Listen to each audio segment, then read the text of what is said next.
Yes, Safina. Hi. It was interesting. I've heard so much over the last. I've been working. My name is Safina. I'm a filmmaker, and I've been working mostly outside of India, but coming back and forth quite a bit. And it's been interesting to hear exactly what I used to hear when I was growing up. You know, the problems of hygiene, the problems of poverty, problems of AIDS. And recently, I've been just traveling in. I just wanted to share this also in response to what Kaizad said about we constantly talk in a dialogue between East and West, but there are so many other examples within Africa, within South America, and within Asia of very successful programs. And I was just in Thailand, where they have had massive flooding. And I don't know if you've read about it, but a lot of the water, say in Bangkok, was coming up through the canals. So massive water coming up through the canals. And at one stage I was wading through with chest high water in the middle of a street. And I thought, you know, if this water was coming up through the Najafgarh drain or through the Jamuna, I'd be dead, like, or if not today, by tomorrow. And not only were there no, I didn't die, but there was no diarrhea outbreaks.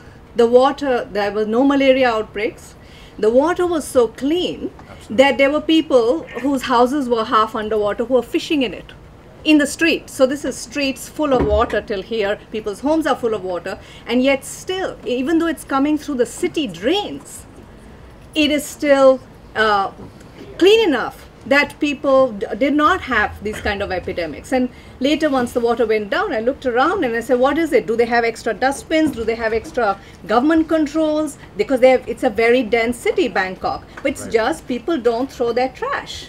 People in Bangkok don't even cook at home. It's so clean that you eat out all the time on the street. People eat off street food. So it's really, I think there's so many examples so close to us. We don't have to think of the UN or constantly think of Western worlds whose situations are extremely different. But we have many examples close at hand. I mean, I'm sure Anupam knows about Thailand's program to do with cabbages and condoms, how they've dealt with HIV/AIDS by saying, let's talk about condoms. It's a brilliant idea. Yeah, and you can go to a wonderful rest cafe in Thailand, started by a man who campaigned for AIDS and who had things like finger puppets, which were made of condoms. And you go to their cafe and you have you know, what looks like flowers on the table, and they're made of condoms. The lamps are made of condoms. And he said, we got to talk about this stuff. We got to make it fun. We got to make it funny. We got to accept you know, we got to accept it sexy.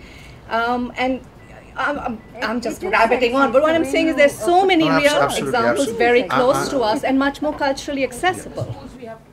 Thank you, Safina. I'm happy you brought this up because I think the way Thailand coped with the calamity that they had was because, I mean, they managed to cope with it so well because of citizens' dignity and responsibility, which is so lacking in India. And they were very upfront. They were so dignified about the whole thing. They've accepted their sex industry, but they have been very upfront about saying, well, what is sex, and you know, what is safe sex, and you know, they've been really very, very different from the approach here.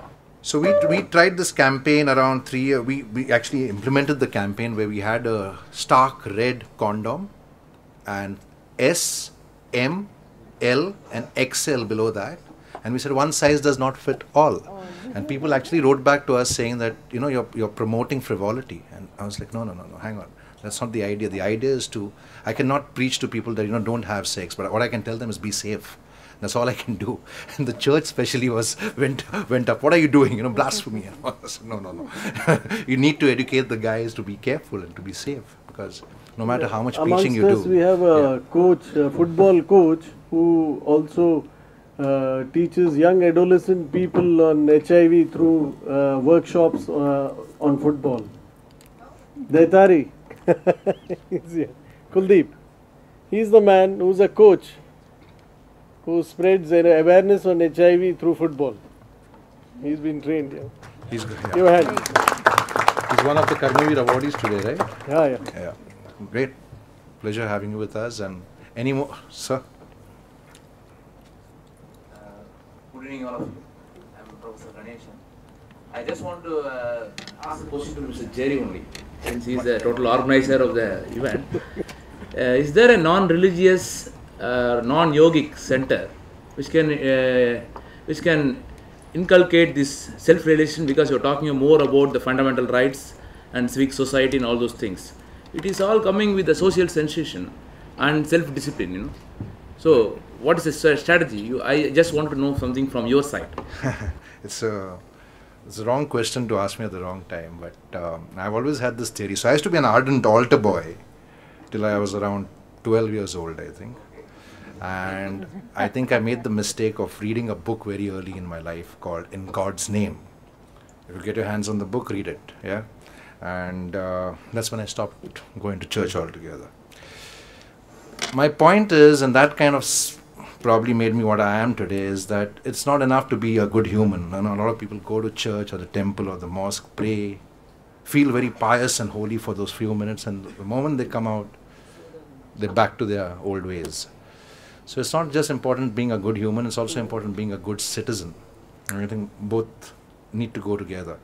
And I think if you know, in a lot of prayers in the which the church promotes, you have prayers which have a line which says that you have a responsibility towards your state. You know, so if the good citizen program is also probably kind of promoted with all faiths, I think it would work well.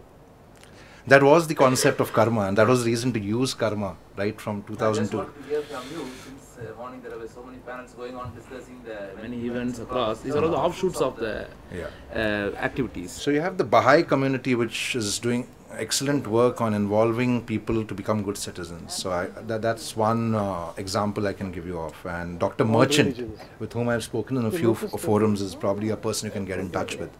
I think I also work with the Catholic Bishops' Convention of India, and I think the church, for example, is doing excellent work. For that matter, every institution, whether it's the ISKCON, whether it's the mosque, the seva that you see at langars in gurudwaras, amazing. Yes. I mean, that's social service, man. That's good citizenry. You know, the soup kitchens which are run in the US by people from various faiths, various all kinds of people participate in the soup kitchens. And Luke, who was with us yesterday, wants to start soup kitchens in India. So I think it's a challenging thing. I alone cannot give you the solutions, but the whole idea is to work as, if there's anybody who wants to reflect on this, Kaizad? Yeah, just, you're not going to have enough time to make jokes about this after I say this, Jerry. But I do also want to say that there are a lot of people who belong to no faith. Absolutely. Who do incredible work. Absolutely. And I think in India we have a really big problem wrapping our heads around the fact that you can be without religion, without a belief in God, and yet be a model citizen. Absolutely agree. And I think we really need to acknowledge that, because there's been a lot of talk about this faith and that faith, and that's every You will faith be has given a something to passport contribute, even and if they you have no do. religion. Absolutely. But there are people without that. And if I can just say one last thing, and then I'll shut up for the rest of the day. Passport doesn't show religion, I comment stuck suppose. with me from a little bit earlier this morning about how we need to make things fun for people to get involved in solutions towards these problems we've addressed.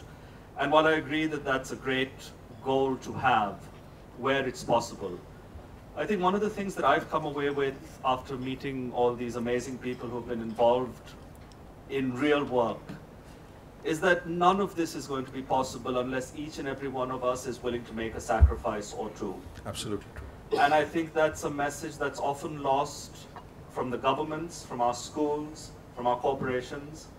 We're going to have to give up stuff, all of us. And unless we're ready to give something up, these discussions are all sort of just feel good till we leave here today, and then it doesn't amount to a hill of beans.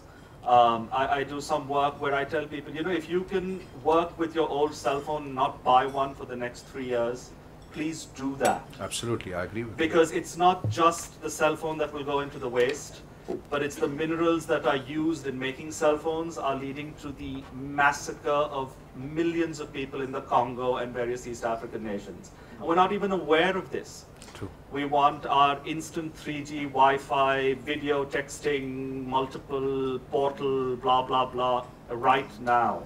True. And unless we're willing to give some of that up, none of these problems is going to come to any kind of real solution. I so agree with you, Kaizad, and thanks for sharing those thoughts. Happy to say that at iCongo we don't print anything at all. We don't have any brochures. Those that you see were printed around 6 years ago, and that's the only thing which was printed because courtesy an agency which did it all pro bono for us. But we don't print even invitations. All our invitations are sent as e-invites. We don't print any material which is given away in conferences. Economists have started following that now. They don't print material for their conferences. The reason being that if people really want to read it, they can get onto the net and read it. So we'll conclude with that. This is the last panel ever, last discussion panel ever in our Right Every Wrong conclave, because from next year we change to the Rex format. I'll request Meenu and Hunar to please come up and give the certificates to all our panel discussion leaders. And thank you very much. So this is a historic moment because the 6 of you close all panel discussions at Right Every Wrong conclave here.